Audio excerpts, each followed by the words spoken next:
Hi hello నమస్తే welcome to our channel. This is Amala. ప్రస్తుతం మనతో మాట్లాడడానికి సీనియర్ జర్నలిస్ట్ భరద్వాజ్ గారు ఉన్నారు. వారితో మాట్లాడదాం. Hi sir. Hi. Prabhas Salaar మూవీలో 500 కోట్లు 700 కోట్లు వసూలు చేసింది. అది ఇందులో ఎంతవరకు నిజము, ఎంతవరకు ఫేక్ అయి ఉండొచ్చు మీ మాటల్లో సార్?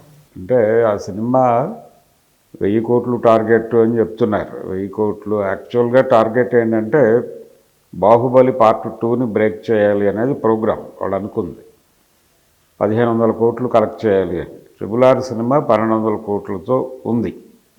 ఇప్పటివరకు దాన్నే రీచ్ కాలేదు. షారుఖ్ ఖాన్ సినిమాలు కూడా పఠాను, జవాను కూడా అక్కడికి వెళ్ళాల. యానిమల్ కూడా 900 దగ్గర నడుస్తోంది. అయిపోయింది, దాని హవా అయిపోయింది, డ్రాప్ మొదలైంది, అది స్ట్రీమింగ్కి వెళ్ళిపోతుంది ఓటీటీలో. కాబట్టి దీని మీద హోప్స్ ఉన్నాయి సలార్ మీద. కానీ సలార్ ఆ రేంజ్కి వెళుతుందా అనేది డౌటే. నిజానికి ఆ సినిమా ఎమోషనల్గా ఆడియన్స్ని కనెక్ట్ చేసుకోలేకపోయింది. ఎమోషనల్గా అంటే అభిమానులు 2-3 సార్లు చూడటం వేరు, సాధారణ ప్రేక్షకుడు కూడా 2-3 సార్లు చూసేలా ఉండాలి సినిమా. అలా ఎప్పుడు ఉంటుంది అంటే ఎమోషనల్గా అది ఆడియన్స్ని కనెక్ట్ చేసుకున్నప్పుడు మాత్రమే సాధ్యమవుతుంది. కానీ ఈ సినిమా ఆడియన్స్ని అలా ఎమోషనలైజ్ చేయలేకపోయింది. అందువలన రిపీట్ ఆడియన్స్ పెద్దగా లేరు. ఇది తెలుగు రాష్ట్రాల్లోనే కాదు, అన్ని ప్రాంతాల్లోనూ డివైడ్ టాక్ రావడానికి కారణం అదే. అయినప్పటికీ సినిమా వసూళ్ళు స్ట్రాంగ్గా నడిచినాయి. ఓపెనింగ్స్ బాగున్నాయి. ఎందుకు బాగున్నాయి ఓపెనింగ్స్ అంటే ప్రభాస్ ఇమేజ్ మీద నడుస్తోంది ఈ సినిమా. అలాగే ప్రశాంత్ నీల్ ప్రభాస్ని ఎలా చూపించుంటాడు అనేటువంటి క్యూరియాసిటీ కూడా నడిపించింది. యాక్షన్ ఎపిసోడు పర్టికులర్గా ఈ సినిమాలో ఉన్నటువంటి డ్రామా కంటెంట్, ఈ రెండు కలిపి సినిమాని కొంతమేరకు ఎంగేజ్ చేయగలిగింది. అందువలన కలెక్షన్స్ ఈ స్థాయిలో ఉన్నాయి. నిజానికి ఆయన అంటే కేజీఎఫ్లో కూడా ఇంత డ్రామా లేదు. కేజీఎఫ్ పార్ట్ 1లోనూ లేదు, 2లోనూ లేదు. ఆ రెండిటికి భిన్నమైనటువంటి డ్రామా ఇందులో పెట్టాడు ఆయన ప్రశాంత్ నీల్. కాకపోతే ఆ డ్రామాని ఎమోషనల్గా ఆడియన్స్కి కనెక్ట్ చేయడంలో ఫెయిల్ అయ్యాడు ఆయన. అందువలన ఇది మ్యాక్సిమం 700-750 దగ్గర ఆగచ్చు అనేది అంచనా ఇప్పటికీ. ఎందుకంటే దీనికి ఉన్న టైం స్పాన్ తక్కువ. ఇంకొక వారం 10 రోజుల్లో సంక్రాంతి సినిమాలు వచ్చేస్తాయి. ఆల్రెడీ 29 నుంచి సినిమాల హడావిడి మొదలవుతోంది. 29 నుంచి జనవరి 1ని టార్గెట్ చేస్తూ వచ్చే సినిమాలు వచ్చేస్తాయి. దాని తర్వాత సంక్రాంతి హవా మొదలవుతుంది. సంక్రాంతి సినిమాలు క్యూ కట్టేస్తాయి. కాబట్టి ఇది ఎంత చేసినా 1 వీక్లో క్లోజ్ అయిపోతుంది ఈ సినిమా.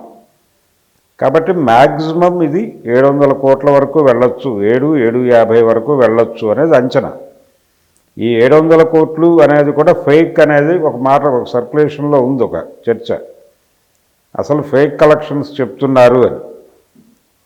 కానీ వాస్తవానికి డిస్ట్రిబ్యూటర్ల దగ్గర నుంచి వస్తున్నటువంటి ఫిగర్స్ అయ్యి కావాలని చెప్తున్నారా లేకపోతే మరొకటి చెప్తున్నారా, ఓవర్సీస్లో కూడా మంచి రెవెన్యూసే సాధించింది సినిమా. అంటే యానిమల్ సినిమా కూడా భారీ వసూళ్లు సాధించింది. అంటే 900 దాకా వెళ్ళింది. అది 900 దాకా వెళ్ళడానికి కారణం ఏంటంటే అందులో కంటెంట్ బ్యాడ్ అయినప్పటికీ ప్రజెంట్ చేసినటువంటి తీరు, దాన్ని ఆడియన్స్కి కనెక్ట్ చేసినటువంటి తీరు బాగుండటం చేత, అంటే చెప్పిన కంటెంట్ దుర్మార్గమే అయినప్పటికీ దాన్ని ఆడియన్స్కి కనెక్ట్ చేసినటువంటి పద్ధతి బాగుంది. అందువలన ఆ సినిమా 900 కోట్లకు వెళ్ళింది. ఈ సినిమా కనుక అలా ఎమోషనల్గా చెప్పి ఉంటే ప్రశాంత్ నీల్, ఇది డెఫినెట్గా బాహుబలిని కొట్టగలిగి ఉండేది. కానీ ఆ పరిస్థితి కనిపించట్లా. కాబట్టి ఆయన లోపాన్ని ఆయన గుర్తించాలి. ఇప్పటికైనా కథని అంటే థియేటర్ని ఎమోషనలైజ్ చేయటంలో ఎక్కడో లోపం జరుగుతోంది అనేదాన్ని ఆయన ఐడెంటిఫై చేయాలి. ఆయనే అన్నట్టుగా కేజీఎఫ్ టైంలో నేను ఒక్కడనే ఉన్నాను, ఈ సినిమాకి నాకు ఇంకొక 2-3 మెదళ్ళు కలిశాయి అన్నాడు ప్రశాంత్ నీల్. అందుకని అంటే ఆయన ఒక డిఫరెంట్ బ్యాక్డ్రాప్ తీసుకున్నాడు. ఆ డిఫరెంట్ బ్యాక్డ్రాప్లో ఒక యాక్షన్ థ్రిల్లర్ చెప్పేశాడు. కానీ యాక్షన్ థ్రిల్లర్ అనే మాట కూడా కష్టమే. ఎందుకంటే ఇందులో పెద్దగా థ్రిల్ చేసే అంశాలు కూడా కనిపించాల. చాలా స్ట్రైట్ నేరేషనే ఉంది సినిమాలో.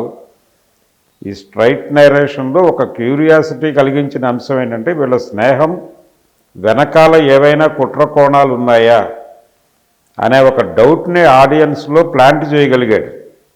అంతవరకే అతని విజయం. ఇది సెకండ్ పార్ట్ మీద ఒక క్యూరియాసిటీని కలిగించింది ప్రేక్షకుల్లో, అక్కడ వరకే సక్సెస్. నిజానికి ఈ సినిమాకి మాతృక ఉంది, అతను తీసినటువంటి ఉగ్రం సినిమా ప్రభావం ఈ సినిమా మీద ఉంది అనే మాట కూడా బలంగా వినిపించింది. ఇప్పటికైనా సరే అతను డ్రామా చేయొచ్చు, కానీ డ్రామాని ఎమోషనల్గా చెప్పడం అనే విషయంలో ఇంకొంచెం కసరత్తు చేయాల్సి ఉంటుంది. ప్రశాంత్ నీల్ చేయగలిగినప్పుడు మాత్రమే ఆ రేంజ్కి వెళ్తాయి. ఇది టోటల్గా 700 to 750 దగ్గర ఆగిపోవచ్చు అనేది ఇప్పటికీ ఉన్నటువంటి అంచనా. అంతకు మించి వెళ్ళే అవకాశం అయితే ఈ సినిమాకి లేదు. ఇది వేణుస్వామిలాగా జాతకం చెప్పడం కాదు, ఉన్న రియాలిటీ నుంచి మనం వస్తున్నటువంటి అవగాహన మాత్రమే. ప్రభాస్ ఇప్పుడు బాలీవుడ్లో కొనసాగుతాడా సార్? బాలీవుడ్ ఆల్రెడీ ఆయన బాలీవుడ్ స్టార్గానే ఇప్పుడు ఆ సినిమా రిలీజ్ అయింది కూడా, అక్కడ కూడా స్ట్రాంగ్గానే ఉంది అది. అంటే నిజానికి షారూఖ్ ఖాన్ సినిమాతో పాటు రిలీజ్ అయింది ఇది. రెండు ఒకరోజు తేడాతో రిలీజ్ అయినాయి. ఒకరోజు ముందు అది రిలీజ్ అయింది, తర్వాత రోజు ఇది రిలీజ్ అయింది.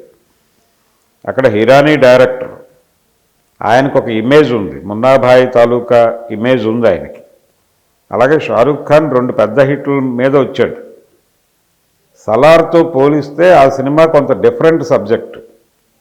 అంటే భారతదేశంలో చాలా పేదరికం ఉంది, పేదరికంతో పాటు ఆకాంక్షలు ఉన్నటువంటి యువత ఉంది. ఈ యువత ఈ దేశపు బార్డర్ దాటి ఏదో పద్ధతిలో బయటికి వెళ్ళి ఏదో ఒక పని చేసి పెద్ద డబ్బులు సంపాదించి ఈ సమస్యల నుంచి బయటకు రావాలి అని అనుకుంటోంది సీరియస్గా. చాలామంది ఈ దేశం వదిలి వెళ్తున్నారు, మైగ్రెంట్స్ ఉన్నారు, విపరీతంగా ఉన్నారు అనేది వాస్తవం.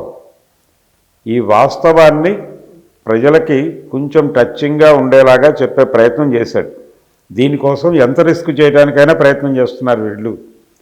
అందులో భాగంగా దొంగదారుల్లో సరిహద్దులు దాటి వెళ్ళిపోతున్నారు, అక్కడ అనేక ఇబ్బందులు పడుతున్నారు అనే పద్ధతిలో నడుపుతాడు కథని. అంటే అతని ఉద్దేశం అది, చెప్పదలుచుకున్న అంశం అది.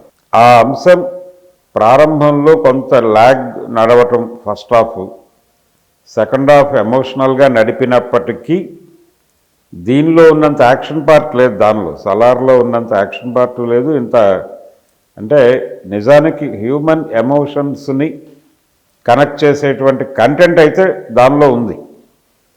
ఏది ఏమైనా ప్రజలు ఆ సినిమాకి కనెక్ట్ కాలేదు అనేది వాస్తవం. నిజానికి సలార్తో పోలిస్తే అది గొప్ప సబ్జెక్టే, యాజ్ ఏ సబ్జెక్టు అది గొప్ప సినిమా. కానీ సలార్ విపరీతంగా కనెక్ట్ అయింది. అది ప్రమోషనల్గా కావచ్చు, ప్రభాస్ ఇమేజ్ కావచ్చు, ప్రశాంత్ నీల్కి కేజీఎఫ్ నుంచి సంక్రమించిన వారసత్వం కావచ్చు, జనం ఇటు అట్రాక్ట్ అయ్యారు అంతవరకు. కంటెంట్ పరంగా చూస్తే దుంకీనే బెటర్ సినిమా కంపారిటివ్గా సలార్తో పోలిస్తే. అయినప్పటికీ ఆడియన్స్ పెద్దగా ఎక్కట్లేదు, ఎక్కడా లేదు. హిందీ బెల్ట్లో మొదట వేవ్ కనిపించింది, కానీ అక్కడ కూడా డౌన్ అవుతూ వచ్చింది అది. అలాగే మిగిలిన ప్రాంతాలు అది పాన్ ఇండియా లెవెల్లో అంటే ఇతర భాషల్లో డబ్ చేసి రిలీజ్ చేయలేదు. స్ట్రైట్గా హిందీ సినిమా పాత పద్ధతుల్లో వేశారు. ఆ సినిమా ప్రస్తుతం అన్ని చోట్ల డౌన్ఫాల్లోనే ఉంది. సలార్ ఇంకా నిలబడి ఉంది. సలార్ కూడా పెద్ద గొప్ప హిట్ సినిమా అని చెప్పలేం, కానీ పర్వాలేదు. అంటే ఫ్లాపుల్లో ఉన్నటువంటి ప్రభాస్ని హిట్ మార్గం పట్టించిన సినిమాగా మాత్రమే చూడాలి దాన్ని. ప్రభాస్ ప్రభావం హిందీ మార్కెట్ మీద కూడా ఉంది కాబట్టే అతను చాలా ఏరియాల్లో దుంకీని దాటి ముందుకు తీసుకెళ్ళగలిగాడు ఆ సినిమాని.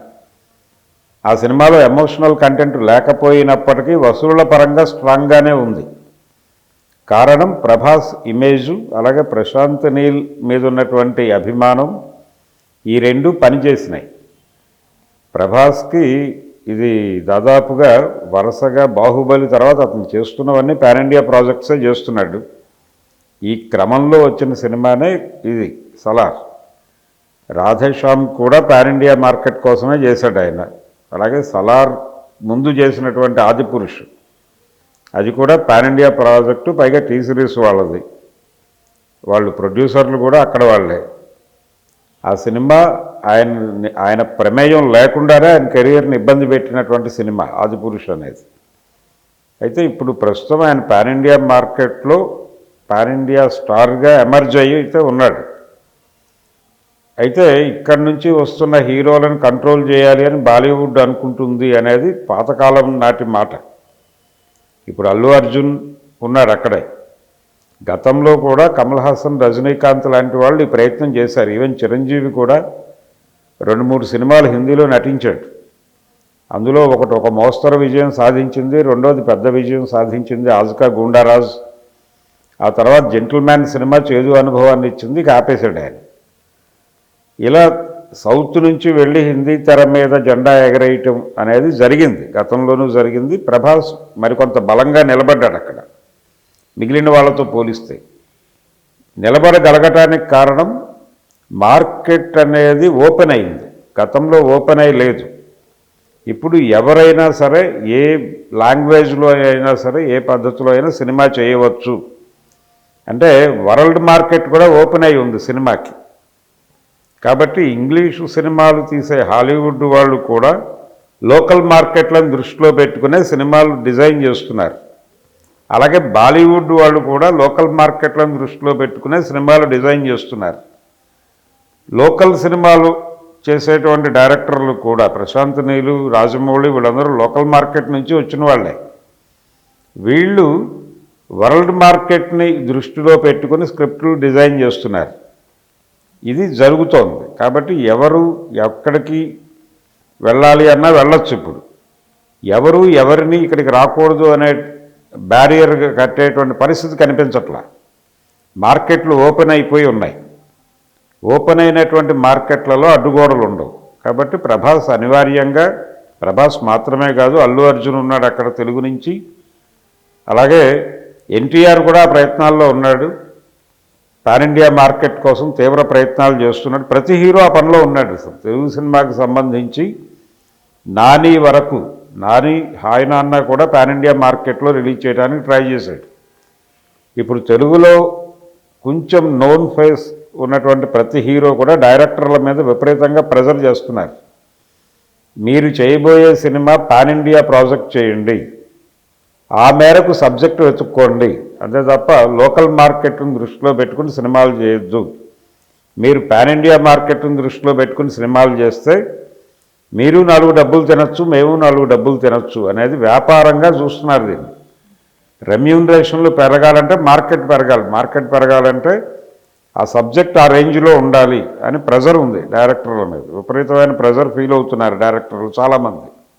అందులో భాగంగానే హాయ్ నాన్న కూడా ఒక సాధారణ కథ అయినప్పటికీ దాన్ని పాన్ ఇండియా మార్కెట్కి ప్రమోట్ చేయడం కోసం చాలా కసరత్తు చేశారు. ఆ శౌర్యం అలాగే నాని ఇద్దరు కలిసి కసరత్తు చేసి ఆ సినిమాని పాన్ ఇండియా మార్కెట్లోకి పుల్ చేశారు, కానీ పని అవ్వలేదు. దసరా కూడా పాన్ ఇండియా సినిమానే, దసరా కూడా వర్కౌట్ అవ్వలేదు, కానీ ప్రయత్నం ఆపట్లేదు. చాలామంది నిఖిల్తో సహా ప్రతి ఒక్కరూ పాన్ ఇండియా సబ్జెక్టులే చేస్తున్నారు. అందులో భాగంగానే ప్రెజర్ మరింత పెరుగుతుంది. బాలీవుడ్ మీద ప్రెజర్ పెరుగుతున్నమాట వాస్తవం హీరోల పరంగా. అలాగే షారూఖ్ ఖాన్ కూడా తన సినిమాలకి సౌత్ డైరెక్టర్లను ఎంపిక చేసుకుంటున్నాడు. ఆయన అట్లీతో సినిమా చేశాడు, జవాన్ సినిమా. ఇప్పుడు ఇంకొక సౌత్ డైరెక్టర్ని అప్రోచ్ అవుతున్నాడు, లోకేష్ కనకరాజ్ అని పేరు వినిపిస్తోంది. ఆయనతో పాటు ఇంకొక 2 డైరెక్టర్ల మీద ఆయన ఫోకస్ పెట్టున్నాడు, సౌత్ డైరెక్టర్ల మీద. కాబట్టి సౌత్ నార్త్ అనేటువంటి ఇవి చెరిగిపోయినాయి ఆల్మోస్ట్ ఇండస్ట్రీకి సంబంధించి, సినిమా పరిశ్రమకు సంబంధించి. ఇప్పుడు మార్కెట్లో డబ్బులు ఎంత కలెక్ట్ చేయగలము అనేది మాత్రమే క్రైటీరియా. మిగిలిన గోలంతా సంబంధం లేదు. ప్రాంతీయ మార్కెట్ కోసం విడిగా సినిమాలు చేసుకుంటారు. ప్రాంతీయ హీరోలు కొంతమంది వస్తారు. ఇప్పుడు తెలుగు సినిమా 3 విభాగాలుగా చీలిపోబోతోంది. ఒకటి లోకల్ సినిమా, రెండోది పాన్ ఇండియా సినిమా, మూడోది వరల్డ్ మార్కెట్ని ఎయిమ్ చేసే సినిమా. ఈ 3 రేంజుల్లో పాన్ ఇండియా అలాగే వరల్డ్ మార్కెట్ సినిమా ఆ 2 ఏరియాల్లోనూ జెండా ఎగరేయడానికి సాయశక్తులా కృషి చేస్తున్నాడు ప్రభాస్. ప్రభాస్తో పాటు రామ్ చరణ్ అదే పనిలో ఉన్నాడు, అల్లు అర్జున్ కూడా అదే పనిలో ఉన్నాడు, జూనియర్ ఎన్టీఆర్ కూడా అదే పనిలో ఉన్నాడు. కాబట్టి టాలీవుడ్ నుంచి వరల్డ్ మార్కెట్ అంటే హాలీవుడ్ సినిమాల్లోకి వెళ్ళాలనే ప్రయత్నంలో మహేష్ బాబు లాంటి వాడు కూడా ఉన్నాడు. ఇప్పుడు రాజమౌళితో చేయబోతున్న సినిమా అది కూడా వరల్డ్ మార్కెట్ని ఏం చేస్తున్న సినిమానే. అందుకని వాళ్ళు అమెజాన్ ఫారెస్ట్లో జరిగే ఒక క్రైమ్ థ్రిల్లర్ అని చెప్తున్నారు. కాబట్టి ప్రెజర్ ఉంది బాలీవుడ్ మీద, వాళ్ళు రిజెక్ట్ చేస్తారంటే కుదరదు. మార్కెట్ కోరుకుంటే ఎవరు అడ్డుకున్నా ఆ హీరో ముందుకు వెళ్ళిపోతాడు. మార్కెట్ కోరుకుంటోందా లేదా అనేది ఎప్పటికప్పుడు థర్మామీటర్ పెట్టి కొలుచుకోవాలి. ప్రభాస్ రిజిస్ట్రేషన్ బాగానే ఉంది, రెస్పాన్స్ బాగానే ఉంది, రిసెప్షన్ బాగానే ఉంది అనేది సలార్ సినిమా ప్రూవ్ చేసింది. కాబట్టి ఇప్పుడు అతను ఆపడం ఎవరి వల్ల కాదు, షారూఖ్ ఖాన్ అయినా మరొకళ్ళైనా. ఎందుకంటే షారూఖ్ ఖాన్ కూడా సౌత్ కోసం పాకులాడుతున్నాడు, సౌత్ మార్కెట్ కోసం పాకులాడుతున్నాడు. సౌత్ మార్కెట్ యాడ్ అయితే తప్ప వాళ్ళు భారీ వసూళ్ళు రిజిస్టర్ చేయలేరు అక్కడ. ఇది టోటల్గా Salaar cinema, south India cinema, దీని మీద ప్రస్తుతం బాలీవుడ్ వాళ్ళు ఆలోచిస్తున్న పద్ధతి. Okay sir, thank you sir. Thank you.